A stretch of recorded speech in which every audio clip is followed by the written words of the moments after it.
In this video, we'll show you how to set up your Thermo Scientific ALPS 5000 automated plate heat sealer.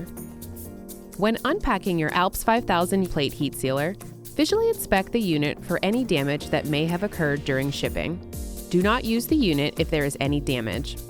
The unit will arrive in a reusable crate and a transit bracket that must be retained in case the unit requires servicing.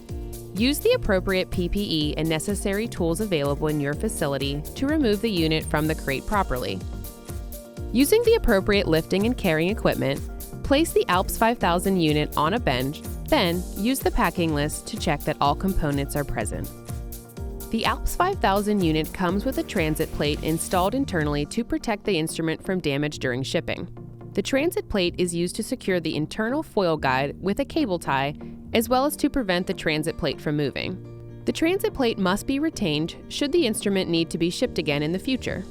You can easily remove and reposition the transit plate within the ALPS 5000 unit for normal operation using the provided thumb screws. Use a flat screwdriver or similar object to rotate the slot screw located in the ALPS 5000 door approximately 90 degrees counterclockwise. This will unlock and drop the front service panel so you can gain access to the main sealing area and the front of the machine. Next, cut the exposed cable tie and remove it from the unit. If the cable tie or a portion of the cable tie falls into the unit, cut it carefully and remove it from the unit prior to operation. The transit plate is secured onto the ALPS 5000 with 2 thumb screws. Unscrew and remove the screws, and use caution when removing the transit plate.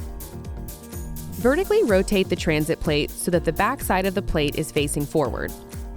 The caution symbol should be visible, and the cable tie hole should be higher and to the right side of the unit. Then, with the transit plate repositioned, use the lower holes in the plate to reattach the transit plate to the unit. Be sure to finger tighten the thumb screws so that the plate or screws do not come loose during operation. Raise the front service panel back in place and turn the slot screw approximately 90 degrees clockwise to secure the panel. The magnetic foil guide must be installed onto its platform and correctly aligned prior to use and for the proper function of the plate sealer. To access the magnetic foil guide platform via the side service panel, use the provided 2.5mm Allen key to remove the 4 screws as shown. Hold the finger tab on the magnetic foil guide. Ensure the white reflector is facing up and the long flat edge faces toward the rear of the unit. Then, lower the magnetic foil guide onto the platform. Next, ensure that both location dowels at either end of the magnetic foil guide are aligned with the receiving holes on the platform. The magnet will secure the foil guide in place if positioned correctly. Check that the 3 metal fins on the foil guide align exactly with the corresponding fins on the platform. If they are misaligned, lift the foil guide using the finger tab and attach it again. The ALPS 5000 is now ready for foil loading. For more information on how to load the foil, please watch the ALPS 5000 foil loading video.